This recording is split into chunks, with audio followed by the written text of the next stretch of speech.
We're joined here today by Webster University head baseball coach Bill Kurich. Bill, thank you for joining us to talk about the last 10 years of SLIAC baseball. This is great. I'm looking forward to it. Very exciting. My first question for you, looking back when we were putting this list together, it could be called the decade of the pitcher. Numerous All-American pitchers on the list over the last 10 years from the SLIAC, including those like David Miller and Spalding's Jimi Keating. What do you remember about Miller, obviously from your program, and then Keating from Spalding? David was really, one of the first guys that we had in our program that we recruited that, the first time we got eyes on him, we knew he was going to be really, really dominant. And he was a huge part of the reason that we kind of got over that hump to get to the World Series the first time in 2012. I still talk with him all the time. He got the final out, but he gave us, the opportunity to really start to beat the highest end teams in the country. He had the ability to do those things. Jimi Keating went on a run with Spalding for a few years there. Came into the league, big physical, imposing guy in the mound that could throw a slider at any time, and he gave people fits. We had some battles with him year after year, and he was just an outstanding college pitcher for sure.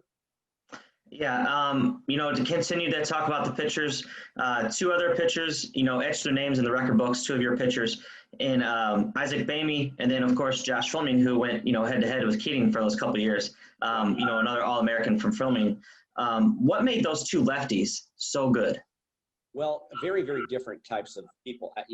Isaac Behme, I tell the story all the time with anybody that listens to me. We recruited him as a hitter. I thought he was going to be the best hitter in our program from Southern Illinois, and came in and was our four-hole hitter as soon as he got there, and was just pitching on the bullpen a little bit. And before you knew it, he was our number one, and was battling. But, Isaac threw 81, 82 miles an hour, was probably 5'10", tough as nails. I mean, if there was if there was going to be a bench clearing scuffle, Isaac was going to be the guy that you wanted to be behind. He was a tough kid, and was just awesome. Change up, breaking ball and attack people, and threw a ton of strikes, and is our career wins leader in our program, and I think in the SLIAC, but then you had Josh is just different. We may never see, one like him come through again. Was skinny and was a low 80s guy when we got him. And 6 months later, he was 25 pounds heavier and 390, and that ability to throw strikes for left. And so two different guys, both guys that, I'd go to battle with any day and pitched in huge games, and were very, very dominant at the college level. Yeah, two interesting stories there that I really enjoyed hearing about. Obviously I didn't know Behme was recruited as a hitter. And then, yeah, like you said, to finish as the SLIAC's career wins leader.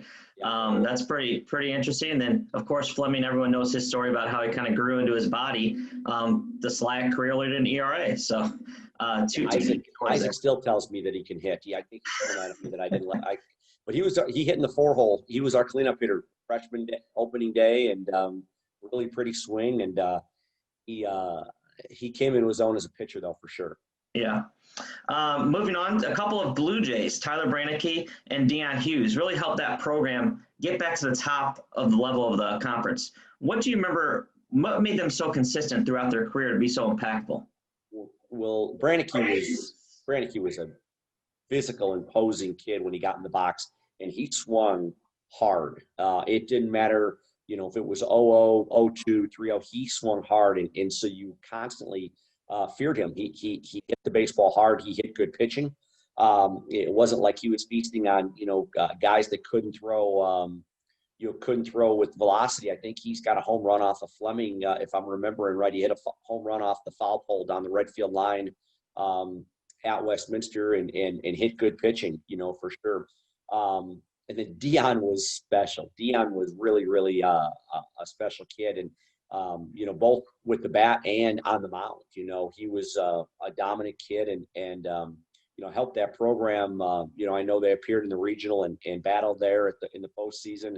But both of those guys were guys that you knew where they were at all times. You knew you're going to have to hold them to 0 or 1 runs when Deion was on the mound, and he might hurt you with the bat too. And but Branneky was a big, strong kid. Those were good players.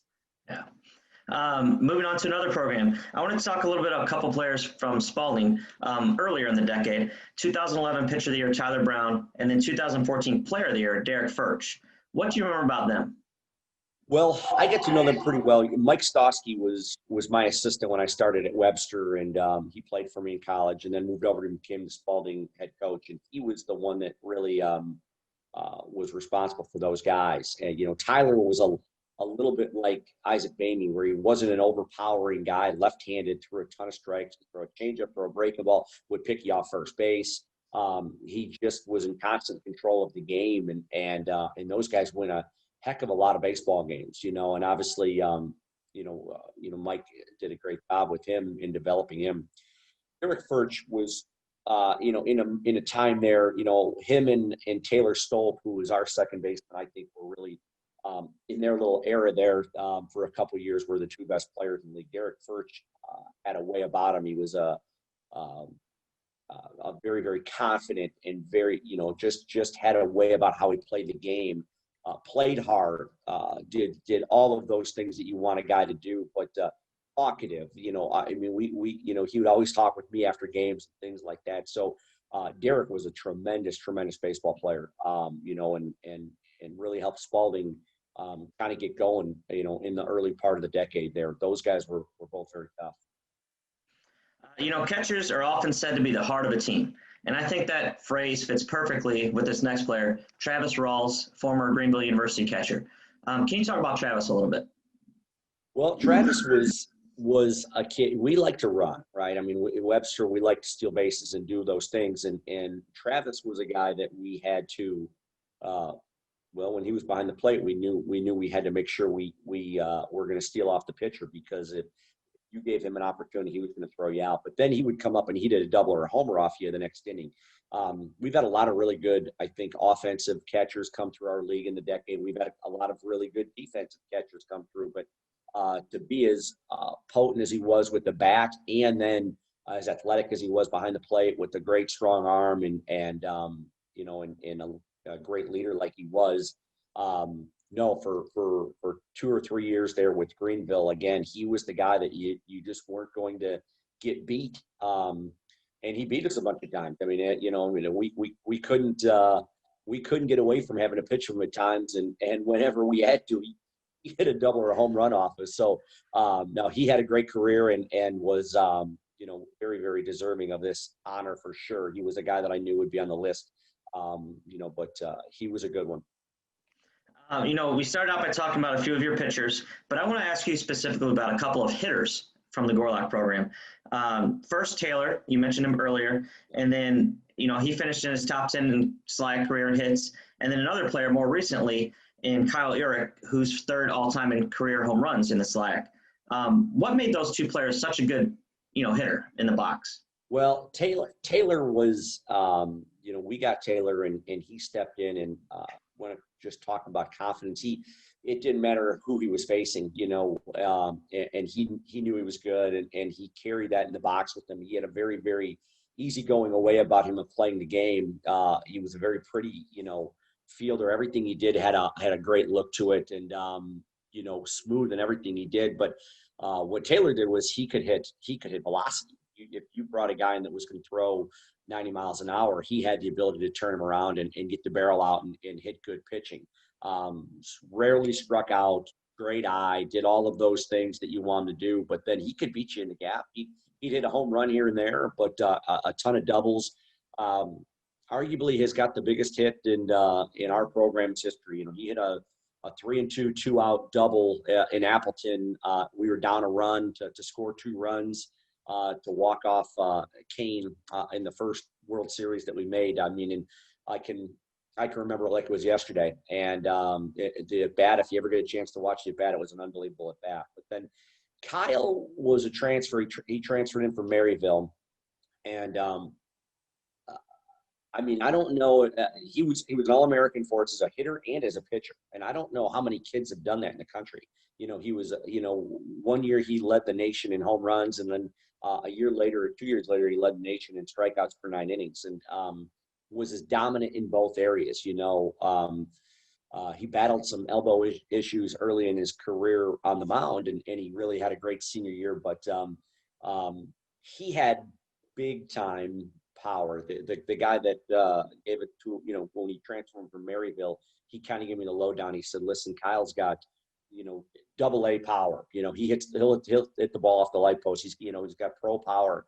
And the first day we took batting practice, that I watched him swing, I thought, oh man, I mean, we're going to lose a ton of baseballs at our practice field. Behind the left field wall there's a secondary fence with just kind of trees and grass back there. And I bet you he's hit 250 baseballs out there. It probably cost our program $500 letting him take batting practice out there, because he would hit the ball to the park so well. Had an unbelievable sophomore year. And as we put him on the mound, it was more difficult for him to keep up those offensive numbers. But I think he hit 38 he hit 38 home runs in 3 years for us. So, just physical. And if you hung a breaking ball, he was going to hit it a mile. And then finally, Coach, baseball players and coaches well known for their ability to, remember exactly what count it was, 7 years ago on this Tuesday. What are some players or moments, obviously, making the World Series? I know that's a huge moment, not just for Webster, but for the conference itself, seeing you guys go and represent the conference. But what are some moments over the last 10 years, moments and players that kind of stick in your mind still?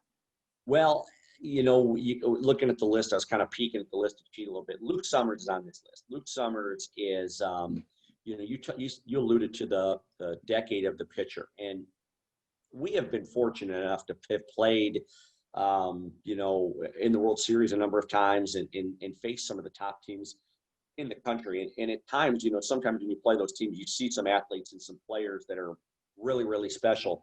When you're talking about, 5 to 7 of the pitchers in our league, they're as good as anybody we've ever seen. And Luke Summers is one of those guys. When he's on, it's, again, you got to fight to get 1 or 2 runs and hope that you can shut them out. From a talent standpoint, he's really, really special, and he's still is special. He's still doing doing his thing there and does a great job there. Kind of going through a few other guys. I'm looking at this list here. Early in the decade, Stephen Neese. He probably spanned a couple decades here. Right. Yeah. He was like Barry Bonds. It was unbelievable having to pitch to him. And right when I first got here, they talked about him like he was Barry Bonds, and I thought, how good could this kid possibly be? And he was every bit as good as they said he was. I can remember, we would just go away from him and pitch away from him, and he'd hit, he'd go out and step out over the plate and hit the ball out of the park anyway. And I said, okay, we're going to go inside. We had somebody early in our career, and I said, we're going to go inside. And I asked our catcher, hey, get in there. Let's really get inside on him. And we probably had a guy thrown into the mid upper 80s, and he hit a ball that just about knocked the right field fence down. And I was upset with our pitcher and the catcher. And I said, listen, you got to get in. I said, if you miss out on the plate, he's going to really hurt you. And the catcher says, listen, coach, it was probably a ball inside. He just got his hands in and just hit a laser. And if the game was anywhere within reason, you were just, if you pitched to Stephen Neese, there was no reason to whatsoever, and he was really, really special. And then one of the guys from Webster that I always make mention of guys that we've had an opportunity to see, Cody Stevenson, is the fastest human being I've ever seen on a baseball field. He's about 5th or 6th all time in Division III history in stolen bases. He stole 59 bases one year for us. He did some things, much like Stephen, much like Josh Fleming, much like Luke Summers, much like Jimi Keating, and a lot of the guys that we've already spoken about. He did things on the field that were, I've been doing this 22 years, that you just never, you couldn't replicate. I'm, a 6'3" runner, and for a 60-yard dash is just unbelievable. But he was just as good of a center fielder, and really grew into a nice hitter. So, for for us, he holds so many records and scoring runs. He was just such a big part of our team. But there were so many good players that have come through, and I think a little bit it does get overshadowed by the pitchers, because I think we have seen some really, really special pitchers come through this league in the last 10 years. Yeah, it's definitely been enjoyable to watch, and we look forward to seeing what the next 10 years, what type of players we get to watch. So thank you for joining us today, Bill, and wish you the best of luck this season. Sounds great. Thanks, Brian.